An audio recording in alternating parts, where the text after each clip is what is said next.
ZLP 1994. 1994. Total number of valid votes 499,358. 499,358. Total number of rejected votes 18460. 18460. Total vote cast 517,818. 517,818. Okay, thank you, Scope. Were there places where elections were not held or cancelled? Yes. If there were, give us the details and the reasons. The total number of registered votes in that area is 8228. 8228. And the council votes, PVC collected in that area, 7209. 7209. And we have the total number of polling units is 9, and it crossed across 8 RAs and 4 local governments. The number of PUs involved, 9. The RAs, 8. Local government involved, 4. Reasons for the cancellation? Overvoting.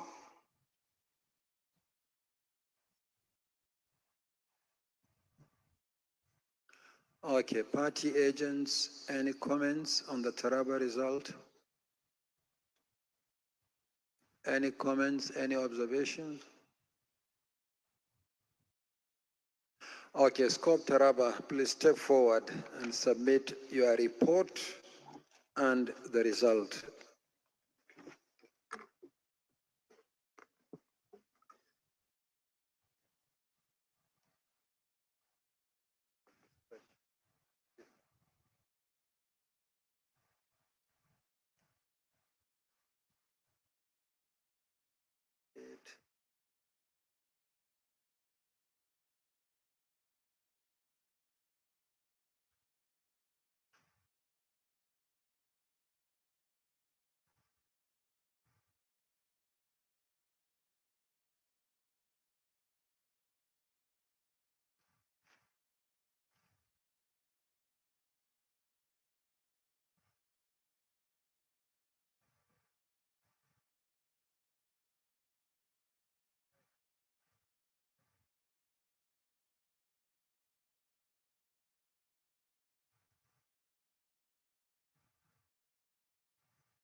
Okay, next is Rivers State.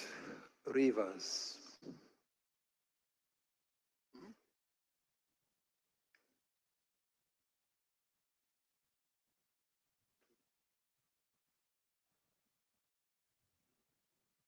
Rivers State, I saw the wreck. It just arrived, it's having a cup of tea. Okay, we then go to Borno State. Borno State.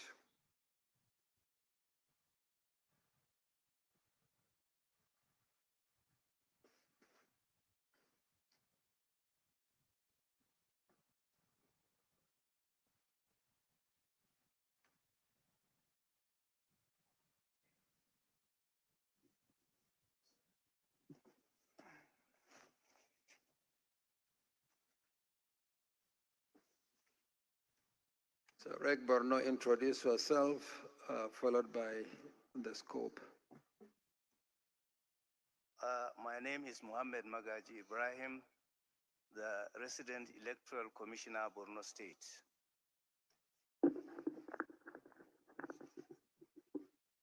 My name is Professor Jude Samani Rabo, the Vice Chancellor of Federal University, Wukari. I'm the State Coalition Officer for the presidential election held on the 25th of February 2023 in Borno State. The results of the presidential election held on 25th February 2023 in Borno State are as follows. Total number of registered voters, 2513281. I repeat, 2513281. Total number of accredited voters, 499543. I repeat, 499543.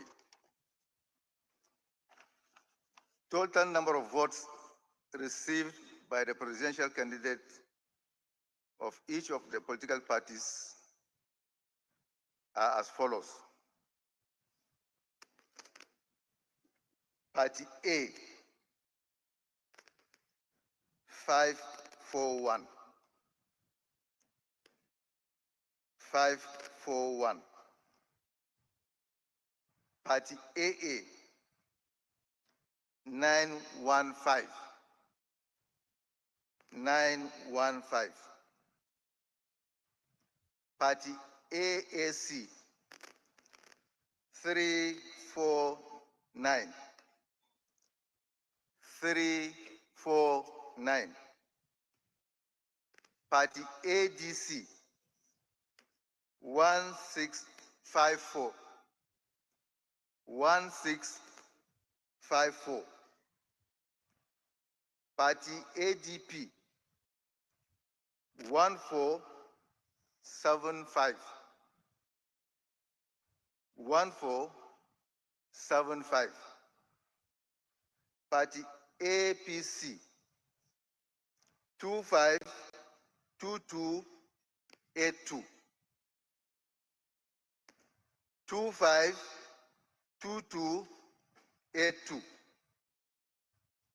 Party APGA, 1211. Party APM, 584. 584. Party APP, 538. 538. Party BP, 207. 207. Party LP, 7205. 7205. Party NNPP, 4626. 4626. Party NRM, 770. 770. Party PDP, 190921. 190921. Party PRP, 620. 620. Party SDP, 406. 406. Party YPP, 416. 416. Party ZLP, 567. Total valid votes, 465287. 465287. 287. Rejected votes 32658. 32658. Total vote cast 497945. 497945. Thank you, Rick. Well, there are places where elections were not held or otherwise cancelled. Okay. Yeah, yes.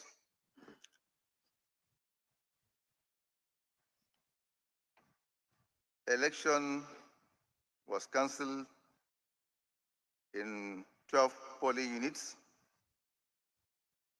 and the total number of cancelled votes stands at 15508. The reasons for the cancellation. Before you go to the reasons, Yes. how many PVCs collected in the 12 PUs? PVCs collected.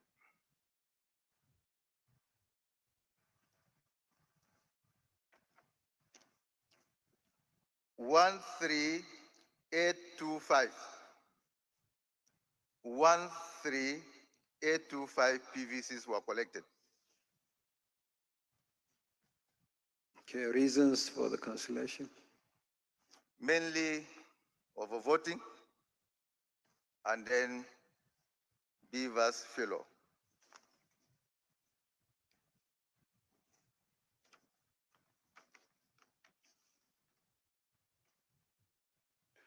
Okay, party agents, any comments? Yes, there is a hand. Yes, sir. So it's just that he only mentioned the council vote, so there is need for him to mention the number of registered voters in the 12 polling units that were affected. No, he said so, but Scope, can you repeat the figure again to his hearing? Yes, total number of registered votes cancelled 15508. Okay. I repeat, 15508. Okay, any further comments? Okay, thank you very much, Scope. Please step forward and submit your report.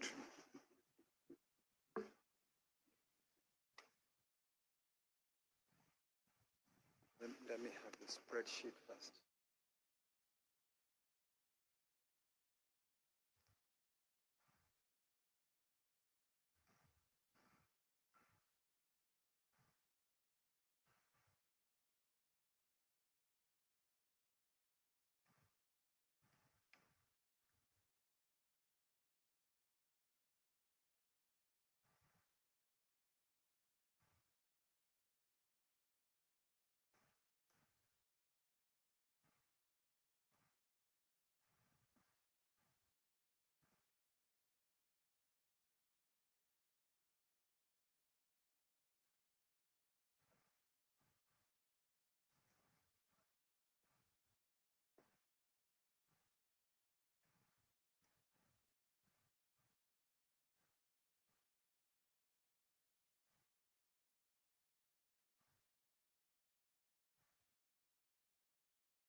Okay, the next state is Rivers.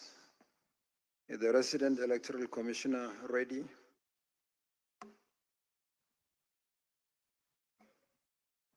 Rivers State. Thank you.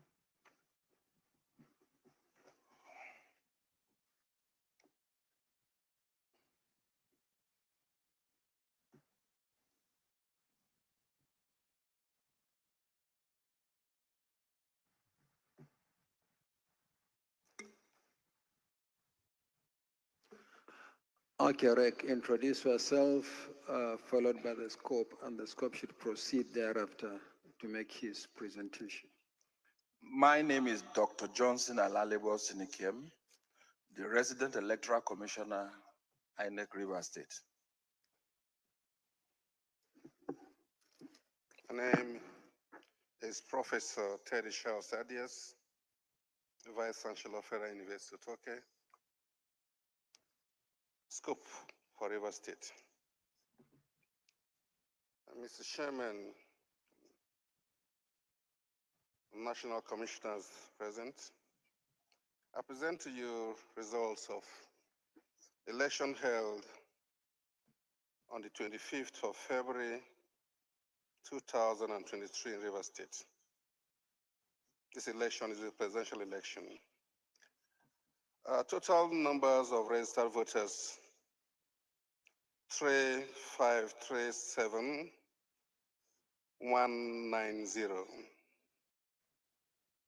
Total numbers of accredited voters, 605055. Total number of votes received by presidential candidates for each of the political parties as follows. Party A, 1875. Party AA, 321. AAC, 443. ADC, 1823. ADP, 953. APC, 231591. ABGA, 1468. APM, 579. APP, 849. BP, 451. LP, 175071. NNPP, 1322. NROM, 888. PDP, 88468. PRP, 275. SDP, 10514. YPP, 797. ZLP, 5963. A total number of valid votes, 523651. Total numbers of rejected votes, 30293. Total vote cast, 553944.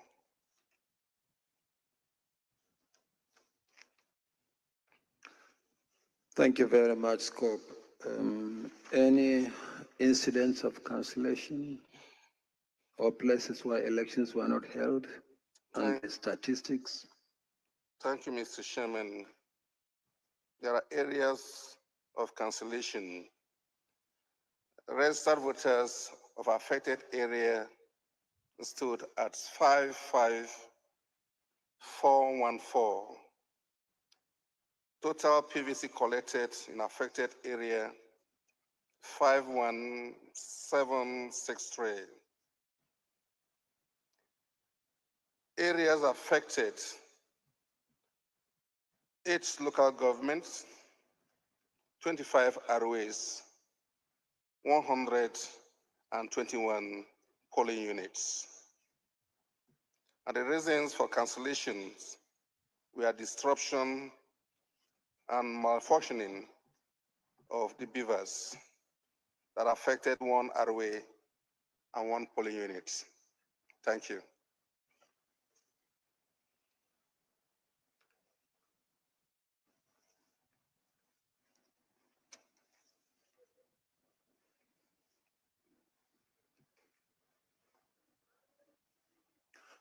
Okay, thank you very much. Party agents, any comments? Any observation? Okay, thank you very much. Please step forward, Scope Rivers, and submit your report and results.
Okay.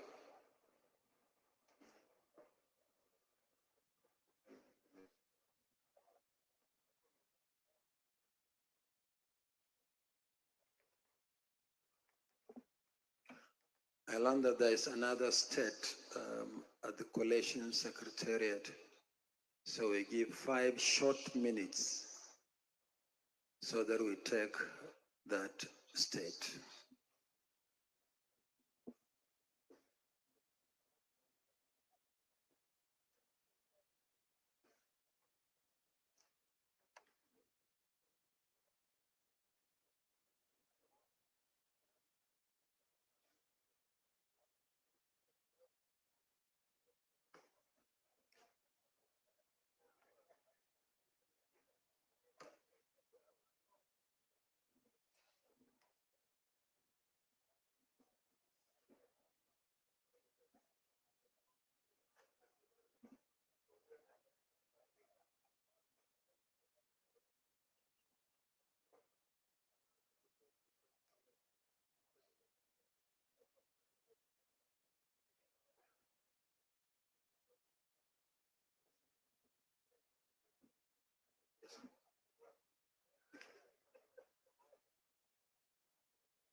So there you go. 2 more states are in at the National Collation Center.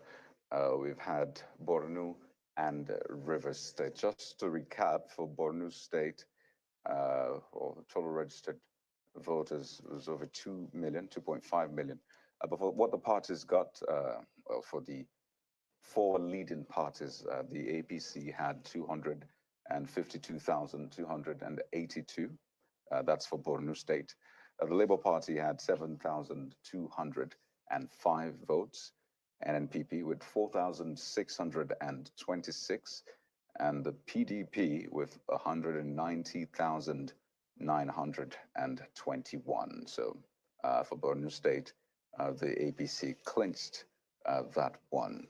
And the scope mentioned that cancellation happened in 12 polling units with 15,508 votes. He also gave figures of the PVC collection. And what will interest a lot of people is the reason for the cancellation. In fact, this time, reasons. One, overvoting, and BVAS failure. And it looks like this, well, has occurred in some other states, overvoting. And I think that's what the BVAS has done to this whole process, easily identifying overvoting. Such infractions. So, Mr. Chude, when you look at the election process itself, that's where you get to me. I think we had 3 states. There's Taraba that was also. there's Taraba, pardon me. Taraba came earlier before Borno State. Thank you very much, Chef. But Mr. Chude, I was speaking to the game changer because apparently the equipment taking the blame is BVAS. But I mean, seeing that it's been able to easily help to detect overvoting, and we've seen that across board, would you say that maybe that's a plus for the BVAS? Yeah, because I think we are also finding fault with the wrong machine. I mean, if BVAS could have a say, it would tell us that it's been unjustly accused of something it did not do. You know, because it performed well. It will remind us that it performed well in Osun. There is the human beings that disappointed Nigerians. It would also tell us that it performed well here, but perhaps human beings also prevented it from doing what it was supposed to do.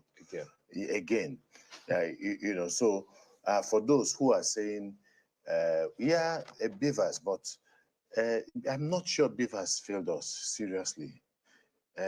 This time around, I'm not sure BVAS. Okay, I mean, there is this story. Perhaps it will break in the next few days that BVAS was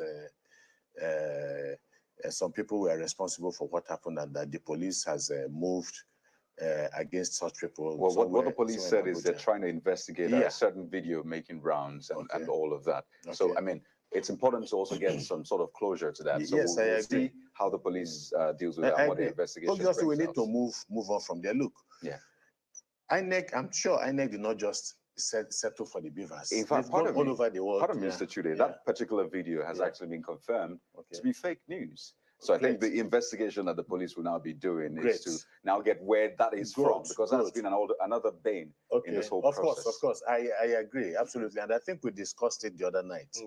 This fake news thing and all that, you know. I think for INEC, and I'm not sure that INEC is trying to hold BVAS responsible for what is going on now, because they have a team of, when the INEC chairman went to Chatham House to talk to them, he was talking about how robust BVAS is and how they have a team of, you know, very, very good, efficient IT people behind the BVAS. So that's why when we now have this kind of issues, you're asking yourself, what of that crack team that the INEC chairman was talking about? They knew the responsibility ahead. They knew that the BVAS that were being procured, you know, for the country were going to be taken to 36 states of the country and then the Federal Capital Territory. They knew that. They had an idea. They knew the number of people that might be taking part in this election, running into millions.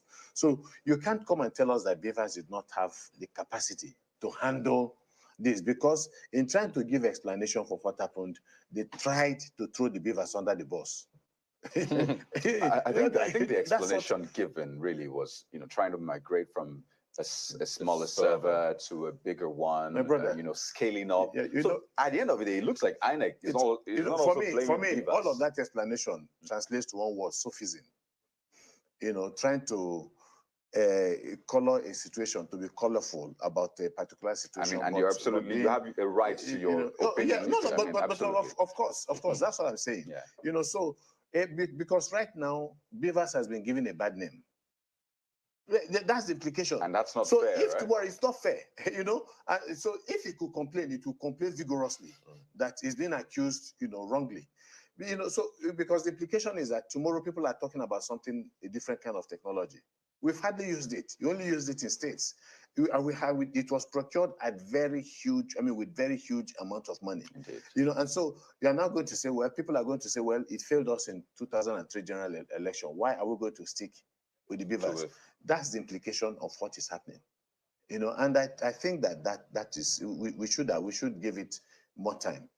Let me bring in Mr. Tobatele. I hope we have him back right now because he's a specialist in all of this. Okay, Mr. Tobatele, can you hear me? Yes, I can hear you. Oh, great. So, I'm sure you've been following the conversation, and they talk about even, saying that we should move on to another technology when, for you, this has worked. It just looks like the usual tech failures, maybe network failures, is responsible for this. But help us to understand this as well. If we say we want to stick to BVAS for the coming election, we have elections in 2 weeks. Is there anything we then need to do? Because we can't just rely for Mr. Chude. The words he used that this was magical, this was convenient earlier on. So we can't rely on just tech happening and just we fold our arms or just raise our hands in the air and say, well, we're helpless. So is there anything we can do to ensure that this does not happen, at least for the governorship and state assembly elections? The question is, what really did happen? First of all, you have to remember, when you get to the polling station, you're accredited. And that is step one. And there is a number of accreditations. You cannot go back after the accreditations and change that number. This is how we're finding the overvoting. So let us ask the question, if I am uploading a number that is not the same as or rather that is larger than the accredited number, this is where it automatically kicked out. So the question that we're really worried about right now is that why is it not uploading or at the in real time? And I'm saying that we are assuming that there is a manipulation because it is not uploaded in real time. There is no manipulation. The number that is accredited is the safeguard. The election does not start until the accreditation happens. And so just put one more number, stopping one more ballot box, stopping whatever, allows that polling booth to be knocked out. Look at the numbers of polling booths that have been knocked out. We never in an election in real time had that. Yeah. So we're really worried about the wrong thing. BVAS is uploading the right number. It is not being manipulated.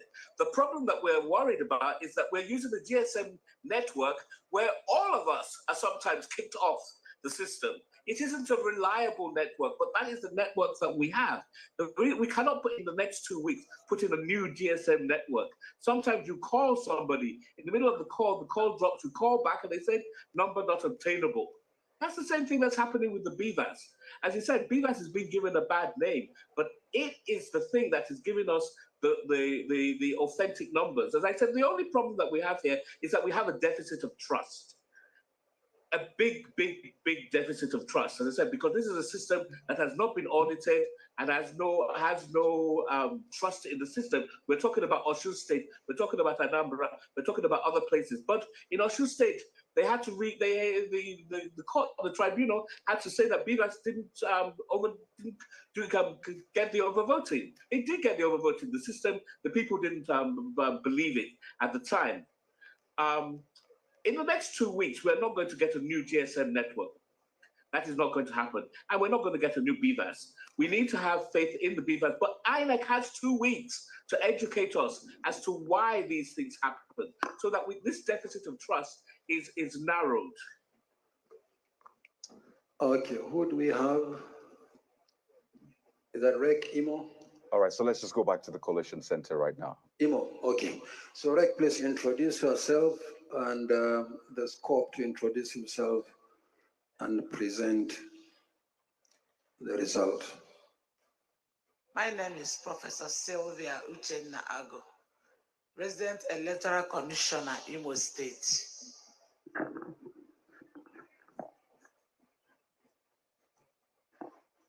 My name is Professor Charles Okechukwu Esibone, the Vice Chancellor of Nnamdi Azikiwe University, I am the state collation officer for the presidential election of 25th February 2023 in Imo State. The result for the presidential election held on the 25th of February 2023 in Imo State as follows.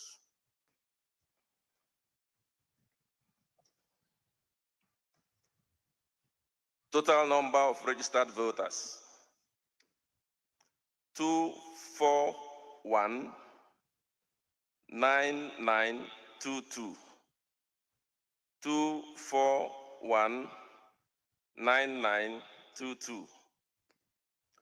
Total number of accredited voters, 485150. 485150. Total number of votes received by the presidential candidate of each of the political parties are as follows.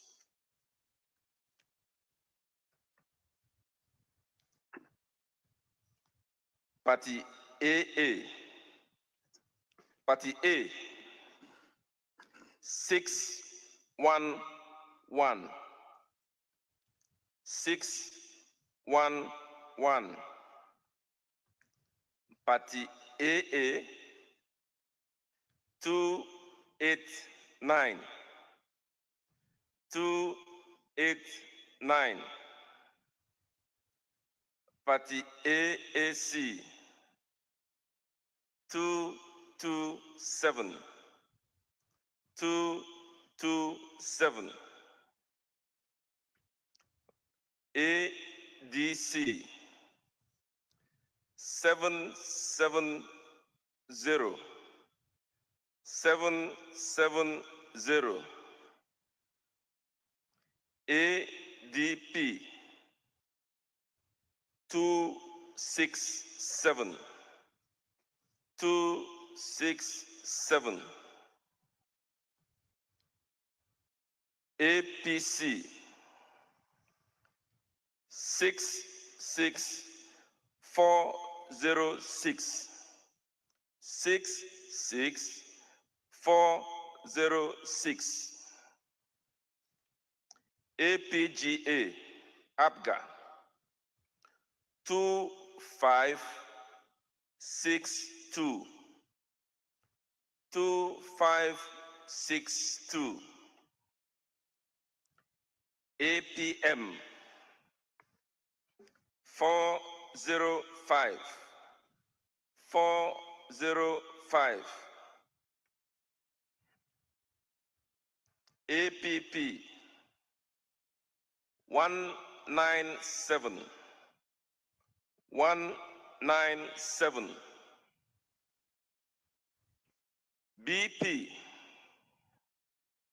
619. 619. LP, 360495. 360495. NNPP, 1552. 1552. NRM, 167. 167. PDP, 30234. 30234. PRP, 144. 144. SDP, 363. 363. YPP 325. 325. ZLP 1747. 1747. Total valid votes 467380. 467380. Rejected votes 10577. 10577. Total votes cast 477957. 477957. Thank you. Thank you very much, Scope. Any places where the elections did not hold or the results cancelled, the figures and the reasons? Yes, sir. Elections were cancelled in 194 polling units in a total of 23 RAs across 4 local governments. And the major reason was because of insecurity. The number of registered voters is 35542, and PVC collected is 33897 across these 4 local government areas.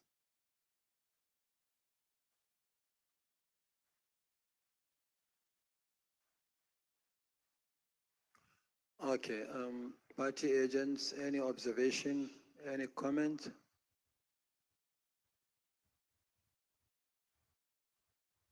Okay, Scope, step forward and present your report and the results.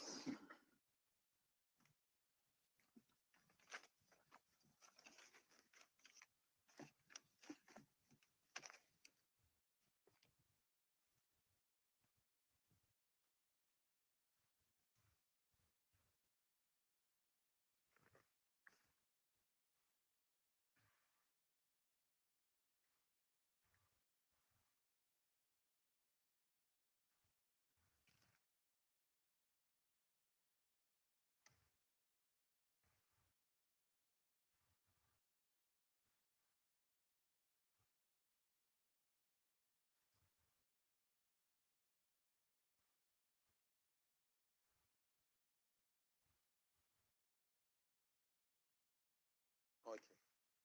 Now, where's the EC40G?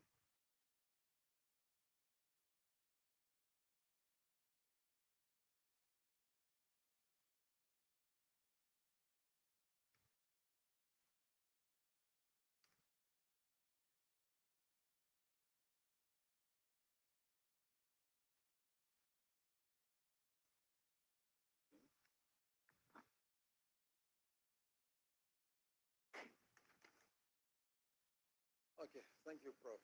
Thank you very much, Prof. Greg.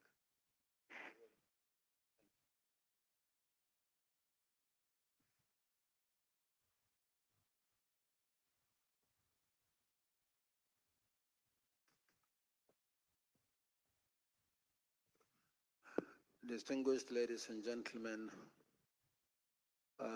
this concludes the state-by-state presentation.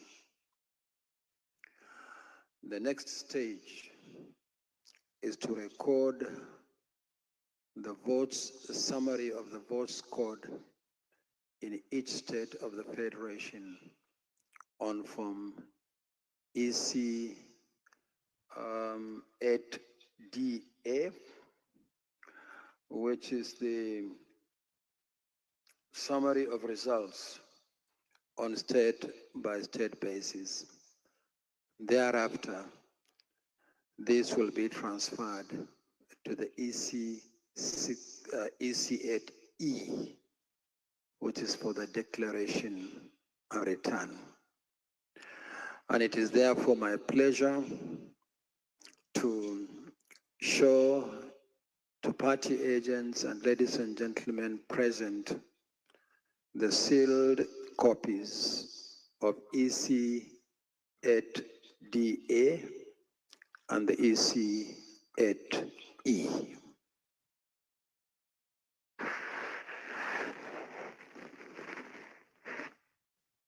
This is the EC8DA, which is a statement of results on state-by-state basis.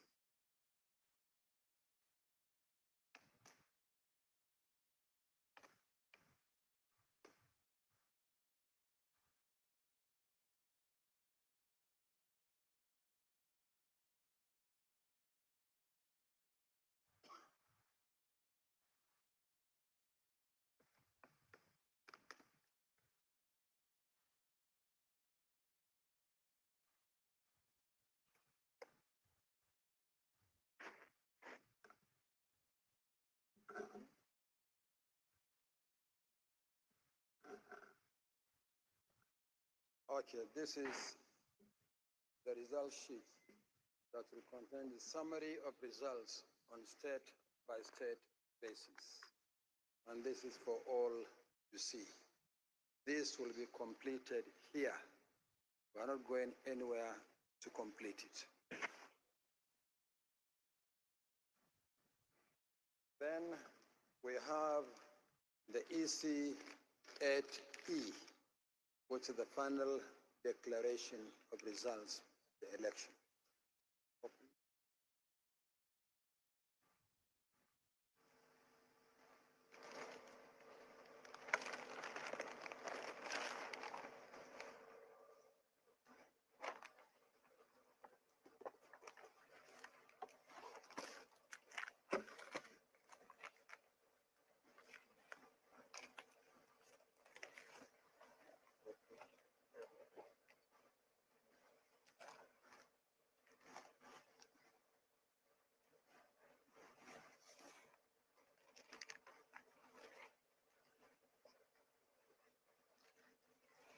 This is the EC8E, which is the final declaration of results of the election.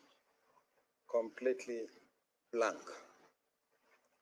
So for the next few minutes, we will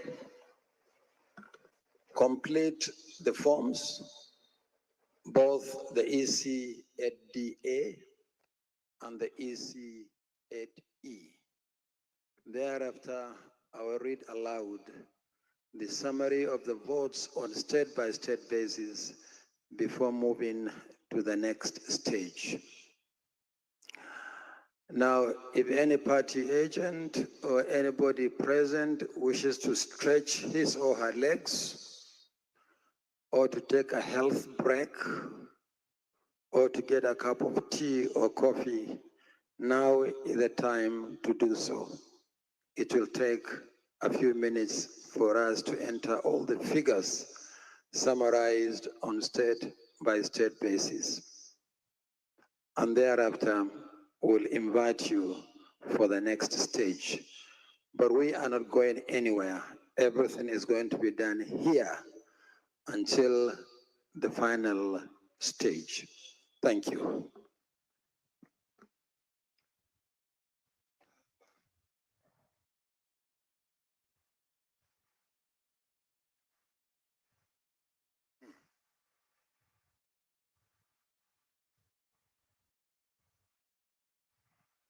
According to the Chief Returning Officer for the presidential election, Professor Mahmoud Yakubu, it will take a moment to do the compilation of all the states and the various forms he has announced, just as you heard, so that we can make headway until the very final moment where everyone is actually waiting for. Gentlemen, it's been quite, it's going to be a waiting game for all of us. Well, I think we're closer now than ever. And just to reiterate the procedure that the INEC chair spoke about, so everybody knows what to expect and how the process goes. It says that the figures, state-by-state basis, will be imputed into the form EC8DA.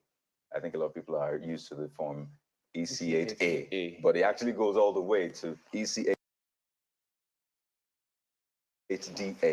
and then it will be transferred to the EC8E. And that's the form that will be used for the declaration and return. He said that this should take a few minutes. And let me just introduce our new panelists. We've since expanded our panel. Yes, it's a big one for Nigeria. I mean, we've waited 4 years for this, so you understand why we're, in quote, celebrating this festival of democracy. Joining us in our Lagos studio is Mr. Ken Henshaw. He's an election observer. I see the smile on your face, and I know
shirya a nemi shadda yadi.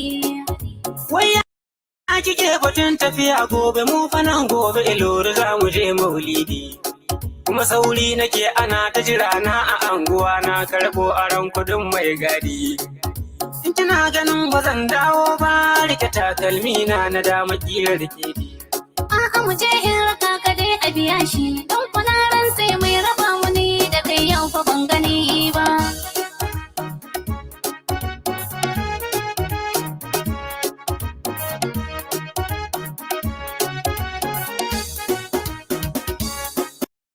Nifa mata bakwai na fa wata karda saboda shegen zafin hannu da saurin duka. Sai na bari kina yin girki in zuba miki naushi saboda kin kada kuka. Sannan a shekara biyu in na yi cefa ne uku to kin ci arzikin mai maka. Ni da yanzu mu je san bisa daura auren nan na aminta zan aure ka. Yan mata ta da kanki ki ganne in faɗa miki ne gaskiya ba za ne aure da damuna.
Zaben jagora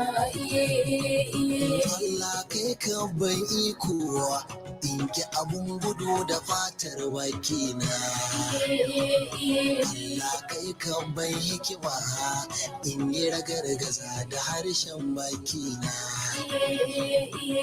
wanda karbun al'umma don sai kyamata ga mulki na gadara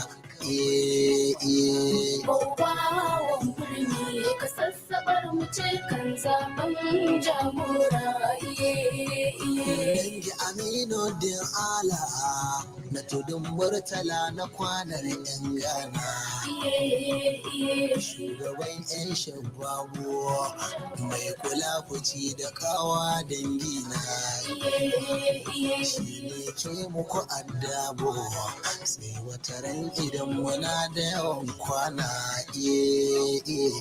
Baubawan birni ka sassabar mu ce kan zaben jagora Dangi Aminu din ala na Murtala na kwanar yan Ghana shugaban yan Shababu mai kula fuci da kwawa dangina shi ne ke muku andabuwa sai wata ran idan muna da yawan kwana Baubawan birni ka sassabar mu ce kan zaben jagora Baubawan birni ka sassabar mu ce kan zaben jagora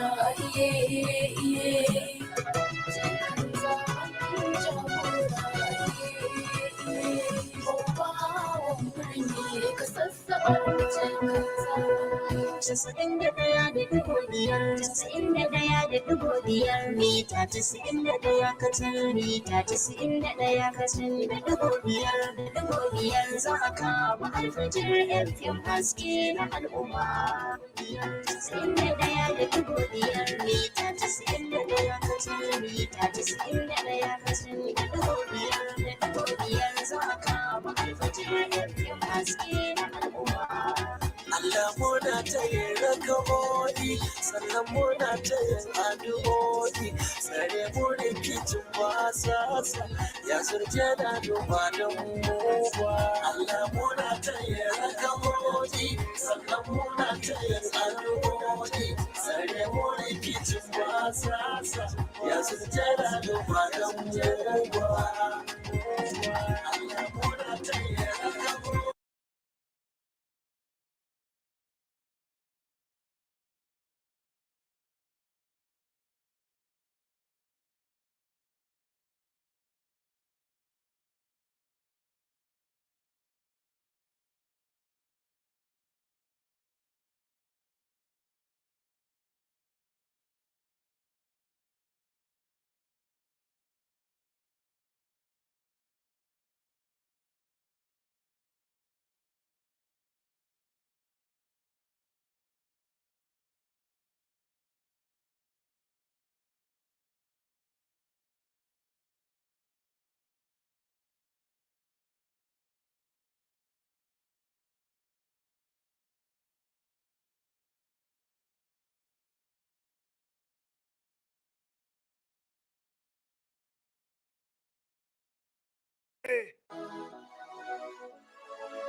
Melaya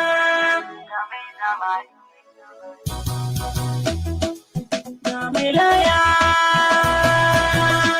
mutumin mai zamani ga Melaya ga mai zamani mu zuba mu gani wando da gani mai yama haɗin sauti hanta da jini wane da gani ɗan ko ajiyar baiti duni da jini tsauni tsanani mota ta biyo titi launi da rini sani da sani layi ya tsaya sai tiye mutumin mai zamani ku kaɗawa mai laya Tari da gari gori da wuri ba na sha'awar tsaniya shuri da shiri tari da tiri ɗinki asalin duniya jari da iri buri ya buri kyawu ya rufe muriya tsari da tsari ɗori da jiri nisan da take fiye Melaya ga Melaya kuma ga mai zamani tashi da fushi tashi da tashi ladan ya bule mani yashi da gishi gashi da gashi kofa a saman raniya gashi makashi naushi a gashi ciwo ya kawa fariya gashi da dashi toshi da gashi doki sigalin zaniya kutunawa mai laya kima da kama nema da zama karni ya shigo karni girma ya kima girma rigima yanci ya siyo rainiya lema da rima jima da jima adar wasu bandaniya summa da kuma hamma haɗa ma sauri ya da shan shaniya mai laya wane ne mutumin mai zamani fari da fari sari sarari sai masu gidan riba gari da gari bari da bari in hanya ke diba Kairi guziri duri da wuri irga tafiyar lamba sharri gishiri tsibiri zabari ta caki saman dabba mai laya sadaka da daka shika da shika kaji a kawaya biya shakka da haka barka da baka shirka ita ce tsafiya wanka waraka suka da wuka zagi da marar karfiya dirka da buka taska mafaka kogi ma haɗar rafiya mai laya na ce ku kaɗawa mai laya ga mai zamani ruga da riga masa a mizani dirga da daga jirga irga fenti a kamar launi ganga da zuga riga karaga samun su yi amfani daga da daga goga da shiga ruwa har dandani belaya hanya da daya karya karya tukar igiya kulliya biya ka biya jinya gajiya a ido a kasa kwalliya soya da siya zanya da ziya la'ada sai dillaliya a biya ka biya niyya a niya karshen shari'a kodiya belaya kuma ga mai zamani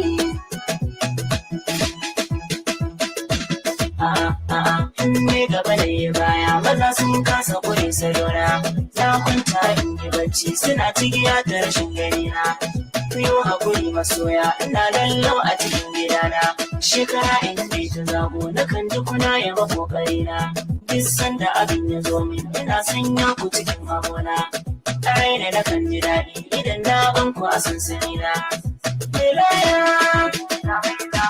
ku ƙara faɗawa mai laya ga mai zamani ku faɗawa masu sara su kyale dutse na da tauri in iska na kaɗawa hanci shi ne zai shaki wari tuna sai mai haƙori ina mamakin masu sauri ta ci mun kama baki akwai bambanci shi da bauri sauƙin maganar fahimta anan dan hausa ya girma gwari a gani ka sai ya fi daɗi karya ta kure kun masu gori mai laya ga mai zamani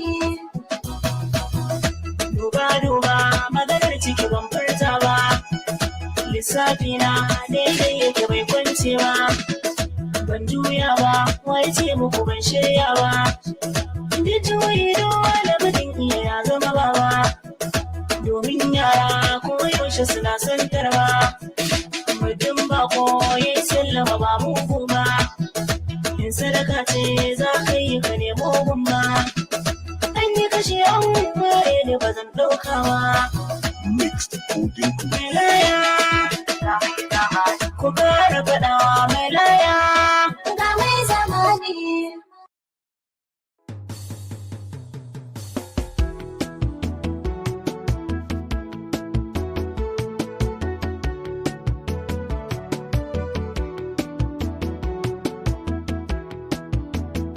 Shin jama'a da suke yayin da fina-fina cikin wannan mace.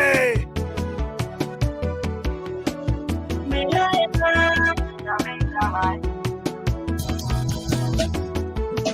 mai laya mutum mai zamani ga mai laya ga mai zamani wasu ba mu gani wando da gani murya ma haɗin sauti hanta da jini wane da gani ɗango ajiyar baiti duni da jini tsauni tsakani mota ta biyo titi launi da rini sani da sani layi ya tsaya sai tiye mutumin mai zamani ku faɗawa mai laya tari da gari gori da wuri ba na sha'awar tsaniya shuri da shiri tari da tiri ɗinki asalin duniya jari da iri buri ya buri kyawu ya rufe muri tsari da tsari dori da tiri nisan da take kai mai laya ga mai laya kuma ga mai zamani tashi da fushi tashi da tashi ladan ya bule mani gashi da gishi gashi da gashi kofa a saman ramiya gashi makashi naushi a gashi ciwo ya kawa famiya gashi da dashi toshi da gashi doki sigalin zaniya kutunawa mai laya kima da kama nema da zama karni ya shigo karni girma ya kima girma rigima yanci ya siyo rainiya lema da rima jima da jima adar wasu bandaniya summa da kuma hamma haɗa masu wuriya da shan shaniya mai laya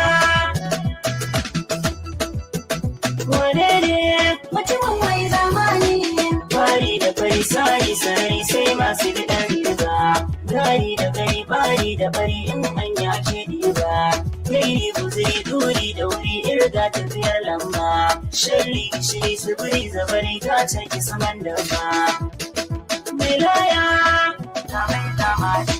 sadaka da daka shika da shika kaji a kawai yafiya shakka da haka barka da baka shirka ita ce tsafiya wanka waraka suka da wuka zagi da marar karfi dirka da bukatar sama baka kogi ma haɗar rafi mai laya ku faɗawa mai laya ga mai zamani buga da riga burga da buga ɗora sani zane dirga da daga jibga irga fenti ya kamar launi ganga da zuga riga karaga samun sai amfani daga da daga buga da shiga ruwa har dandani mai laya ta mai zamani hanya da kaya karya karya tukar igiya kulli biya ka biya jinya gajiya a ido aka sa kwalli suya da siya zanya da ziya la'ada sai dillali a biya ka biya niyya a niya karshen shari'a kodi wilaya ga mai zamani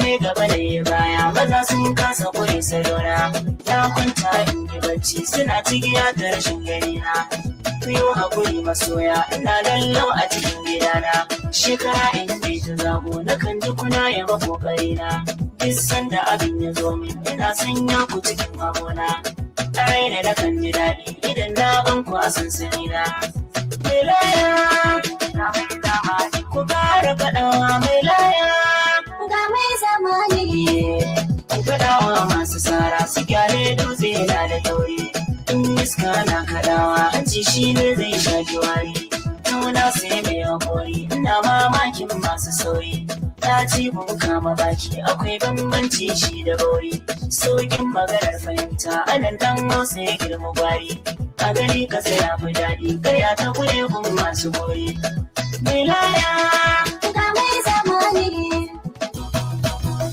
duba maganar ciki ban furta ba lissafi na daidai yake bai kwancewa ban juya ba wai ce muku ban shirya ba da juyi dole mutum iya ya zama bawa domin yara ko yaushe suna santarwa mutum ba ko ya yi sallama ba mugu ba in sadaka ce za ka yi ka nemo gumba an yi kashe an ware ne ba zan ɗaukawa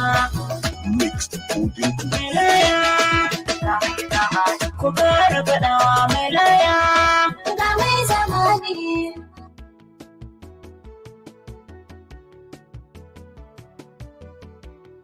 Ando da zai mai yama haɗin sauti domin ina sanya ku cikin amona tare da na kan ji daɗi idan na ban ku a sansani na mai laya ga mai zamani ku ƙara faɗawa mai laya ga mai zamani ku faɗawa masu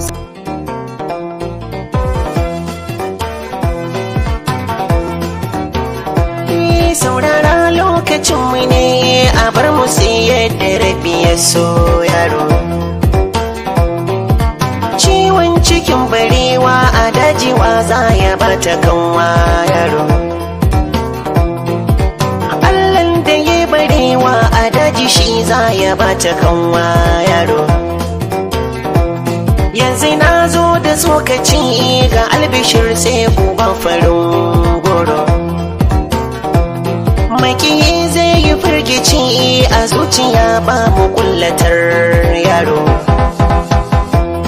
ga kalaman da ba aro yanzu ne zana yunkuro mai adawa ya makaro da zuciya mun gina ta ba ƙoro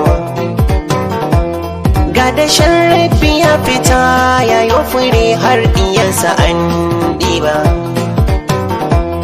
gatarin za ya dakushe mai tsara kan fasa ya kaɗan duba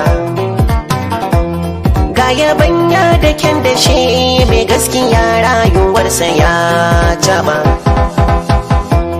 ban ji zagin suwana ba rayuwa ta na sa gaba zuciya babu fargaba ni dai da tsarkin niya na ɗau bairo duniya sai a hankali rayuwa dai wato zali mai gusatar da hankali na zamo murucin dutse mai sara zaka bar ni koda ka dau dan bida tun da rabi ya ban harshe na kara zana aika sabon ruhi in ida bani waiwayen mai sara mai suka in ilahu ya so in kasa in saida in na fito farar damarata zan daura zuciyar mu ba ta shakka ko ganda wasu sun doshe dandali hasada sun yi tubali ribata sun ki gadali wanda ke nuna kin hali yaudara juya hankali mai amana da kyan hali wanda ya zama adali furcin aika tsokulin masu gaba da barbahar yaro kin saraki in ya fito ai mai fada bani tabbatar da farin kyan mai hoda kimbiyar gurin kuma gauta kun maida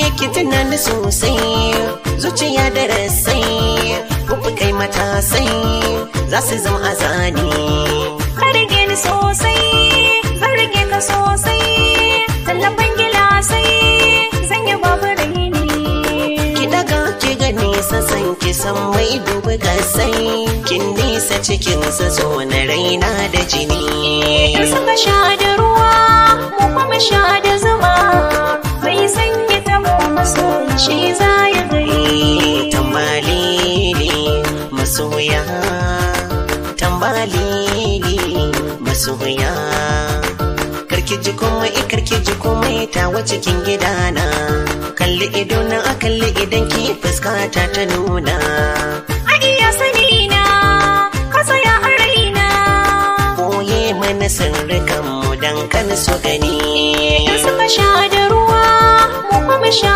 da zuma mai sanya ta mu maso shi za ya gani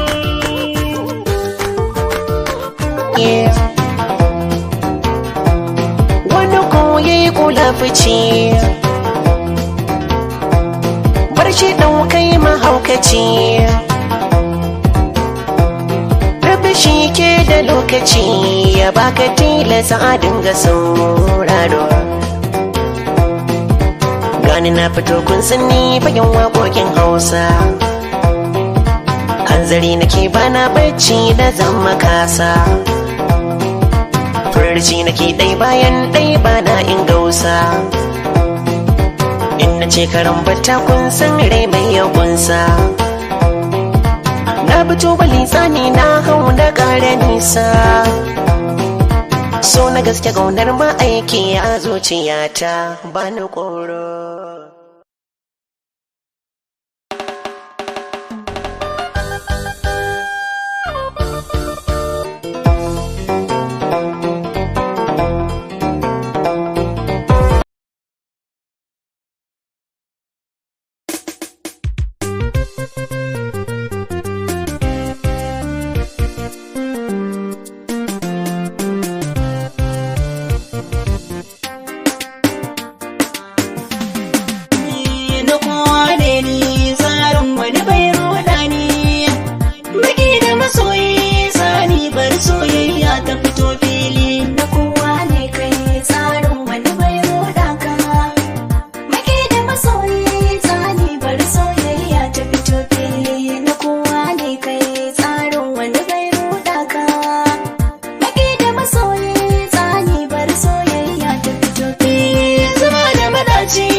so yarda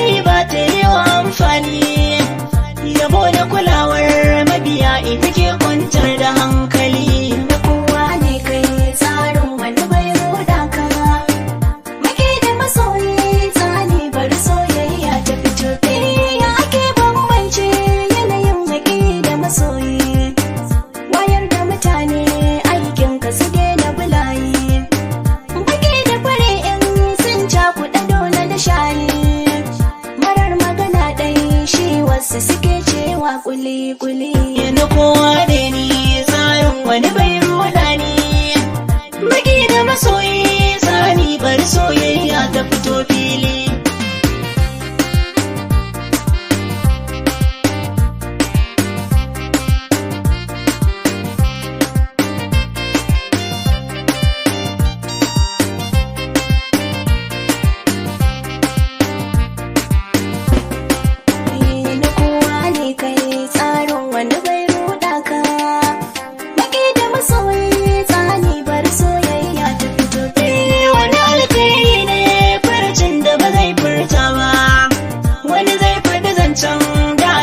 Ya ba shi ne ba wani san kai na ran sai ya ganka ba zai nuna ba Allah da ya gari banban ji mai wakar nazarin hali na kowa ne kai tsarin wani bai roda ka maki da masoyi tsani bari soyayya ta fito a so fitila ko dandun da take korewa kunne ya ji motsi shi kwai da ya yi ganewa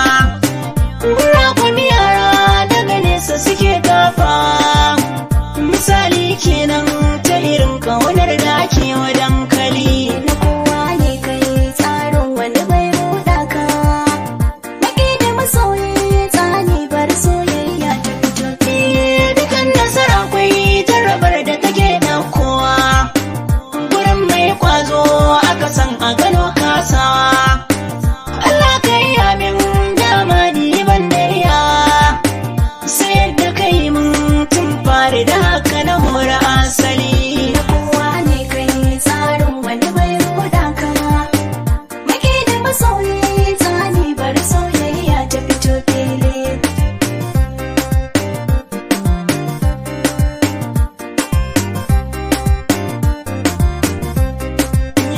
na kowa da ni tsarin wani bai roda ni maki da masoyi tsani bar soyayya ta fito fili na kowa ne kai tsarin wani bai roda ka maki da masoyi tsani bar soyayya ta fito fili na kowa ne kai tsarin wani bai roda ka maki da masoyi tsani bar soyayya ta fito fili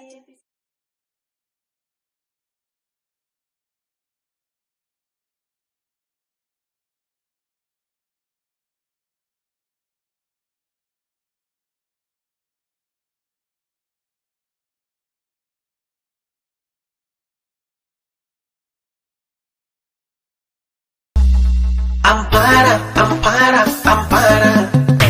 Ampara, ampara, ampara.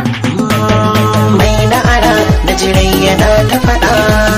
Ke na rika na fi so na rayu da ke.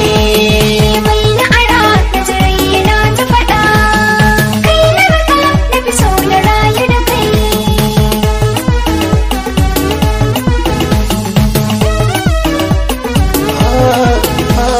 Na yi gamo a dare sai na riko guziri inda rabon katari zan ji na'am da wuri zan rike so jimiri kin yi kalar haƙuri kan kiki ban na rike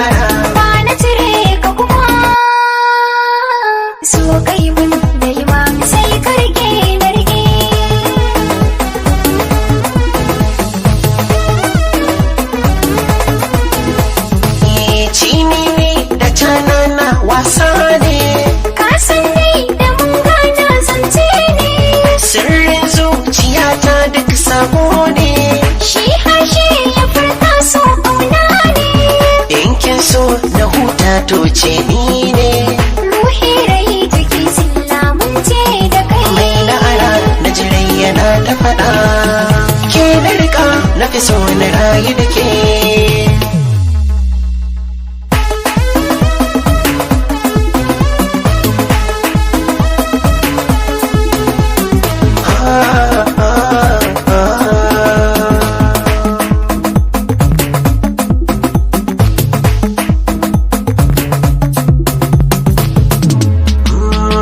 Zuciya ta tabu mai zaki bata tunda ta ambaci so ban makoma.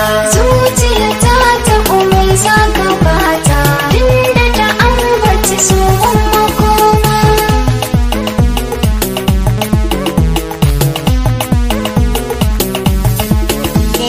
Ga magana ɗaya daure ki amsa, so da gini nasa mai za a fasa. Wanda ya ce miki ya baki kansa, to da haƙi uku to karki musa. Zuciyarinsa da gangar jikinsa, za ya rasa ki kaki mai makoma.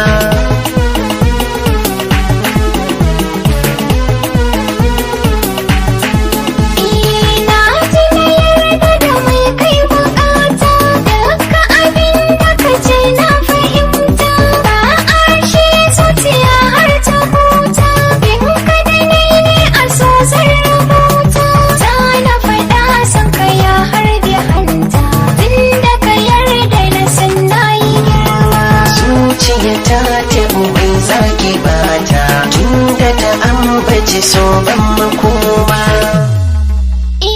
Mai na'ara na tare na ta faɗa kai na raka na fi so na rayu da kai. Mai na'ara na jire yana ta faɗa ke na rika na fi so na rayu da ke. Mai na'ara na tare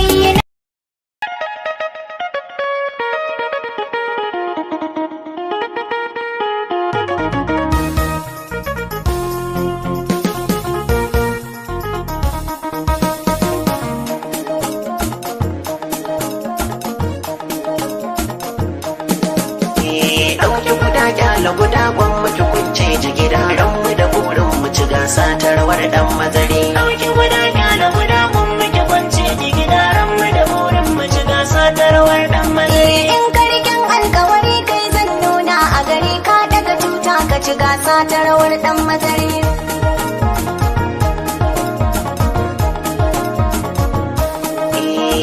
Ba ni kama da dan magori, na yi zubin maza na daure.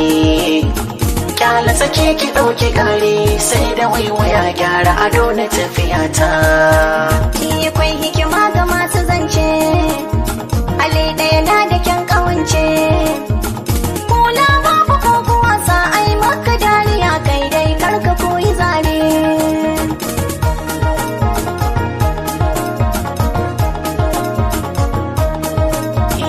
Kiwo ya fi kyau saura, me laifi akan ci tara. Jarumta ga mafatauci dan ya shahara ya kama da masarauta. Giwa maganin itace, makamo bai biɗar kwatance. Wani sharadi ga masu rance lokacin biya iya allon kaɗan samari.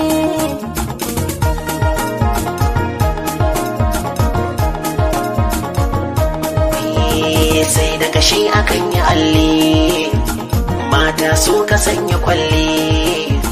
So ya kama su fata tunku je ki tambaya ni ma so ya zamsilata. Hakuri maganin takaice, kashe zaki ku sai maɗace. Na ce na gama farace, shi muroci zai yi tsiro inda ke da tsauri. Ɗauki guda gyala guda gwamnati kwance jigida ranmu da burin mu ci gasa ta rawar dan mazari.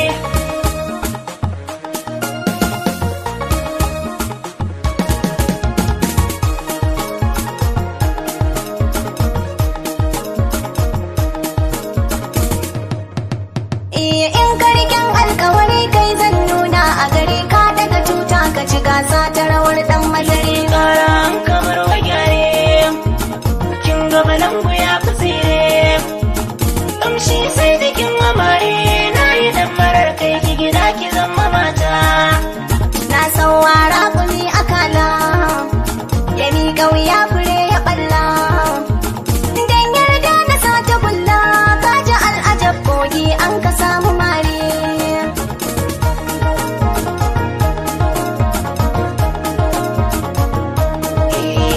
bako an kai walale, mata sun fi kyau da kulle, mai kyau ba a mai shi talla, walla duniya na da abin da zan gudunta.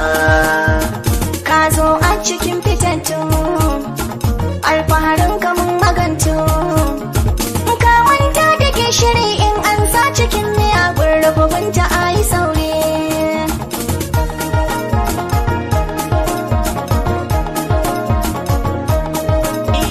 Ƙwarya kin tafi kiranta, in jama fushi da wuta, kukan kurciya jawabi ne yake mana shauki na da dole jinta.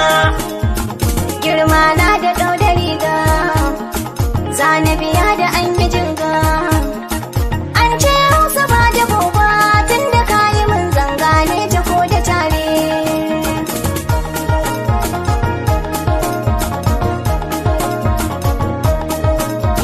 Ɗauki guda kyala guda ban muke kunce jigida, ranmu da burin mu ci gasa ta rawar ɗan mazari. Ɗauki guda kyala guda ban muke kunce jigida, ranmu da burin mu ci gasa ta rawar ɗan mazari. In karkin alkawari kai zan nuna a gari, ka daga tuta ka ci gasa ta rawar ɗan mazari.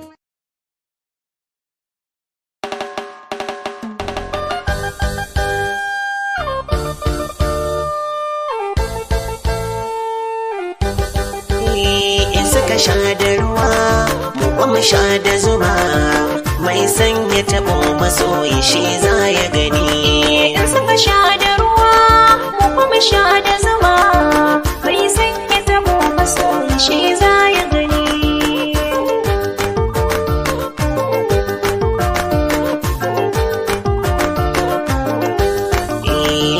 Tambalili masoya, tambalili masoya, me miki kauna ababa anini kin ji cikar nufina, ko da abaci babu matashi zaki kisa a kaina.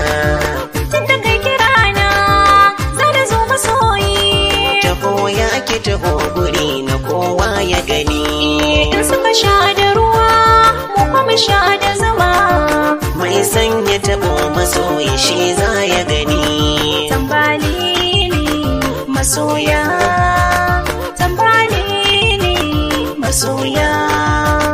In aka ce matar ka ta farko ni ce zan yi juyi, kowa ya kauce min daga hanya zan ga fitar masoyi.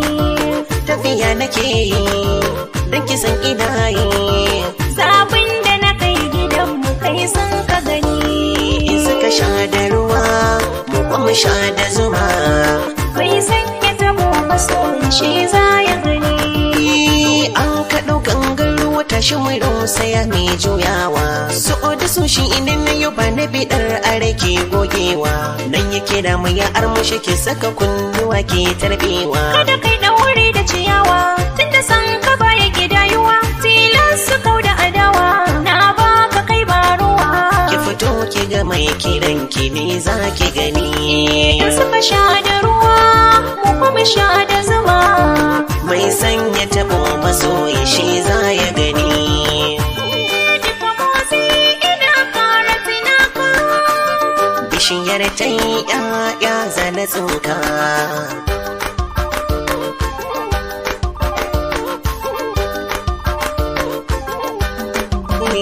In suka sha da ruwa, mu kuma sha da zuma, mai sanya tabo masoyi shi za ya gani. Kai mini tamburan so, ai tunda dai ina so, wanke ni da soso, ka ja gaba a layi. Kamshi na feso, shishi na tashi taso, dan na san kina so, jaragamar masoyi. Wata ko ga masoyi shi ne da nake so, ku biya ni biyan haraji kafin ku gani.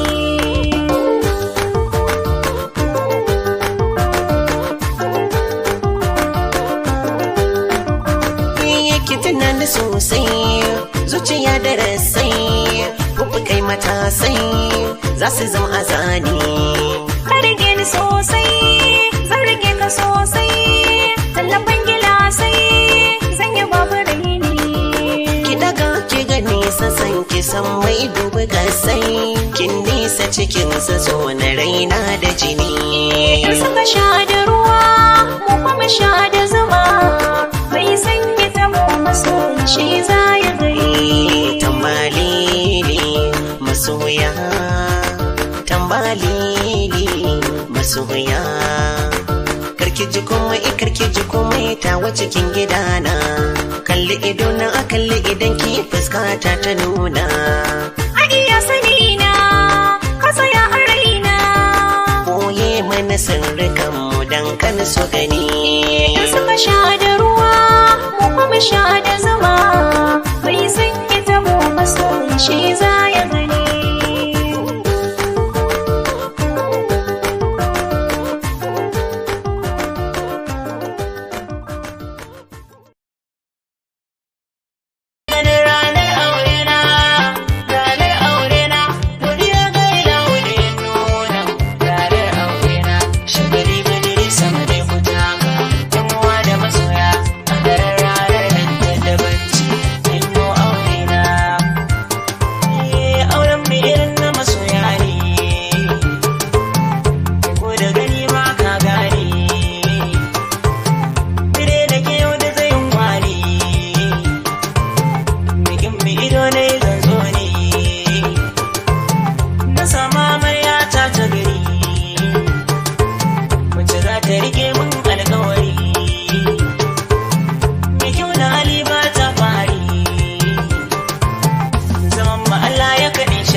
Manya baki da fitsara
shagalin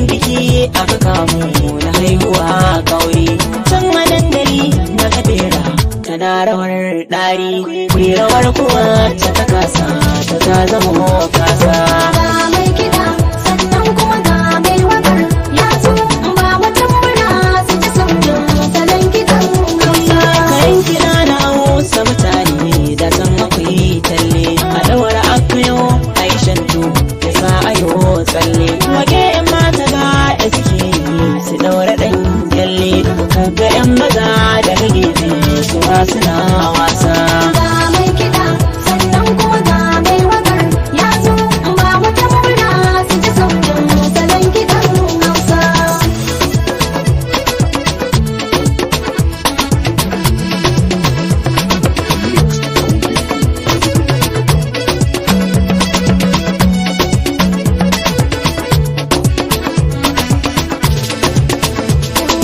Ga mai kiɗa sannan kuma ga mai wakar ya zo ba ni ta murna su ji sautin salon kiɗan Hausa.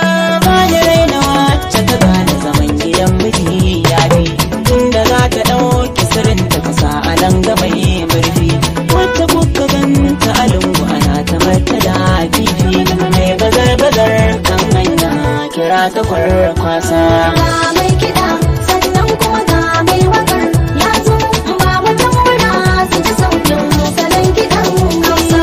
Dole ne ɗiya ta bahaushe ta ɗaura ɗan kwali ta yi kwaikwayon musulunci ta ajiye gwalli yan halinta ne guzurinta na kai ta kwalle koli ya kuka gaban na gaza ne gare ni ba amsa.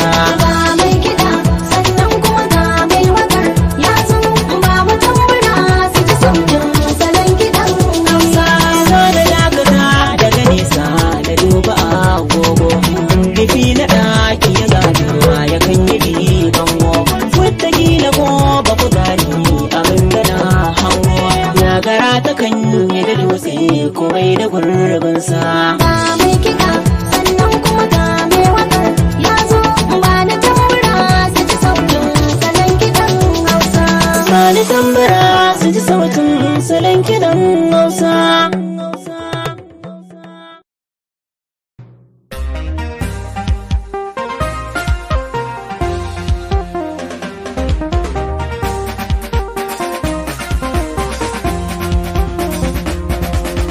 Garkamo wannan ƙarfe na zamo wani kirari na ne dan damo tun da na ce na sa rigar aro suke bi na wacce na gada masu na ciro su ka zama na in girgiro abin da yake kai na in zakuro ko da labe kai na in takuro ina kallo sun shiga riga ta sai zanzaro sai suka ce hanya ta labaro ko na duro ko kuma in gangaro na riga Allah wa abin dogaro suna kallo yadda irin shuka ta ke zo wai tafiya ta za ta gasgaro in na zube kaskar in dunguro sai su ta tsammanin zan dunguro cikin shoki ni wani sautin ba zan tambaro na rike hannu na sun bambaro ga wani sabon layin na garo yau da kashin na zan tokaro cikin tsari kan su da gyalli na ko sun haro wani mugun kulli na waro na butanan sun bata can sun taro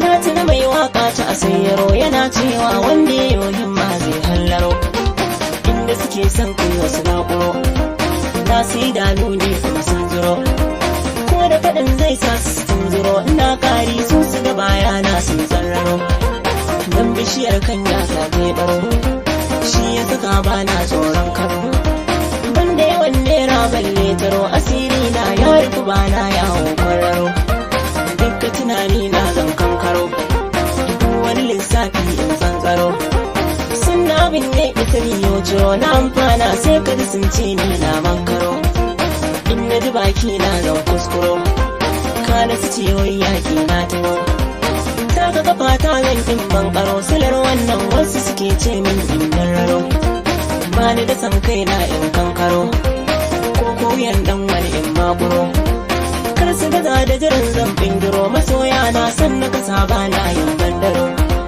duk wani zance na sa fassaro sirri ciki na sun zunguro inda kwa alkhairi ya bujiro ina gefe don kuma ba sa so in gurguro na yi motsi kan in gurguro na na wasu ke burin siwa wuro kan na yi umarni sun faskaro suna murna har wata ƙarya za su yi burburo na saka hula sun sa gwargwaro yara maza ba sa sa warwaro mai yake makan harshe na zaro asirin su za ya fashe ni mai ne zambaro sai dona suka ce mun furo na bace aiki ne zai waro inda na dace ba na son zaga bar yayi nan ko da kalamai ba na yaudaro yanzu tunani na zan tattaro in matsalar yan kuli in guzuro in tafasawa ɗaya bayan ɗaya a fuskanta don kuwa ni tuntun na an karo na ga jikin taure ya murmuro ne wani tumbi haka ya hambaro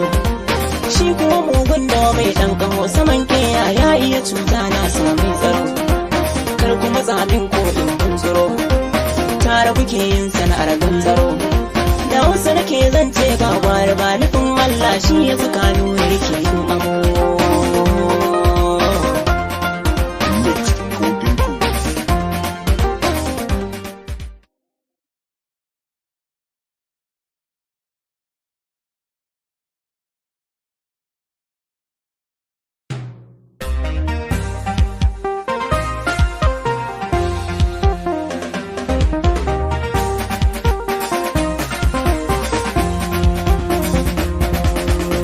zamo wannan karfe na zamo wani kirari na ne dandamo tun da na ce na sa rigar aro suke bi na wacce na gada masu na ciro su ka zumaye na in girgiro abin da yake kai na in zakuro ko da labe kai na in takuro ina kallo sun shiga riga ta sai zanzaro sai suka ce hanya ta labaro ko na duro ko kuma in gangaro na riga Allah wa abin dogaro suna kallo yadda irin shuka ta ke zo wai tafiya ta za ta tasgaro in na zube kaskar in dunguro sai su ta tsammanin zan dunguro cikin shoki ni wani sautin ba zan tambaro na rike hannu na sun bambaro ga wani sabon layin na garo yau da kashin na zan tokaro cikin tsari kan su da gyalli na ko sun haro wani mugun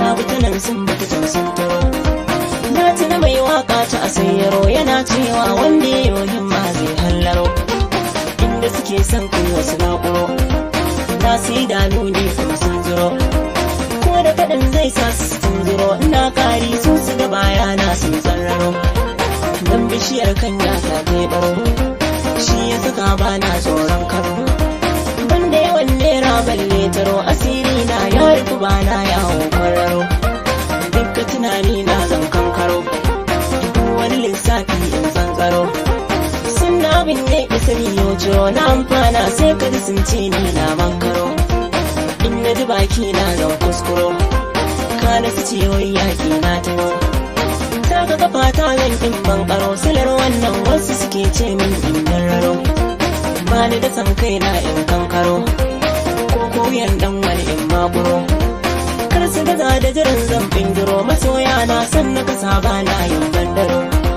duk wani zance na sa fassaro sirri ciki na sun sun dunguro inda kwa alkairi ya bujiro ina gefe don kuma ba sa so in gurguro na yi motsi kan in dunguro na wasu ke burin siwa wuro na yi umarni sun faskaro suna murna har wata ƙarya za su yi burburo na saka hula sun sa gwargwaro yara maza ba sa sa warwaro mai yake makan harshe na zaro asirin su za ya fashe ni mai ne zambaro sai dona suka ce mun furo na bace aiki ne zai waro inda na dace ba na son zaga bar yayi nan ko da kalamai ba na yaudaro yanzu tunani na zan tattaro in matsalar yan kuli in guzuro in tafasawa ɗaya bayan ɗaya a fuskanta don kuwa ni tuntun na an karo na ga jikin taure ya murmuro ne wani tumbi haka ya hambaro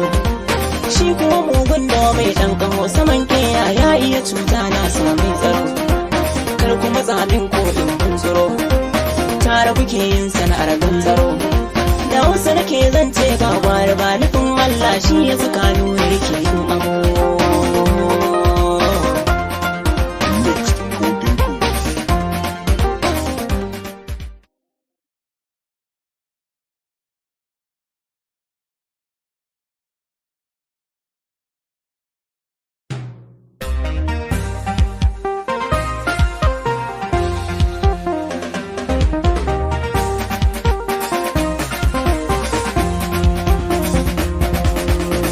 zamo wannan karfe na zamo wanda kirari na ne dandamo tun da na ce na sa rigar aro suke bina wacce na gada masu na ciro su ka zama na in girgiro abin da yake kai na in zakuro ko da labe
yaƙi goma za su dora.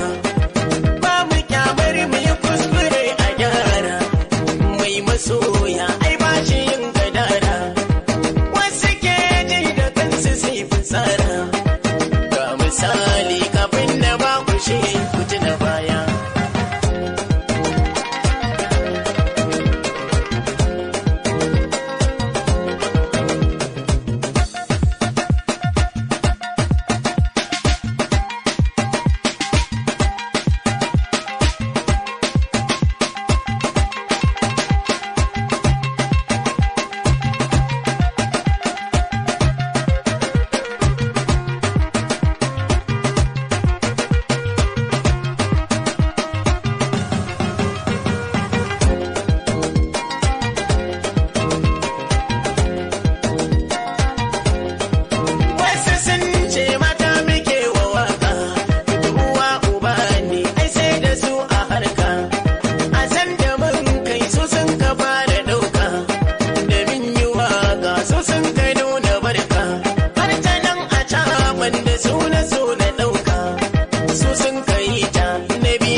David ba mu kiɗa. Kai, kuɗi mai lesi, dambana ya fi yin Congo, wanda ga adin Congo. Sama, Haribo, kai. Kin ga fito sarari, yi min takun ki kama da na ɗan mazari. Ya faɗi problem. Girgiza nan, ba da sai. Ɗan mata karkaɗa nan, Haribo. Jijjiga nan. Wani sabon take ne daga nan.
tsala kai madallah Allah alhamdulillah gali babu ma dan bana ja ito Allah tare da zango mai sanyi magauta Allah mu mun sai da mun bar wasu na yin Allah yan mata jigida ba ai sai an saba ko man saba sai da wurau ya duba na zo zango fita ka ba ta baba kun ga rawar wasan yayan baba alalelelele girgiza nan yaba yan mata kaɗa nan ye murguɗa nan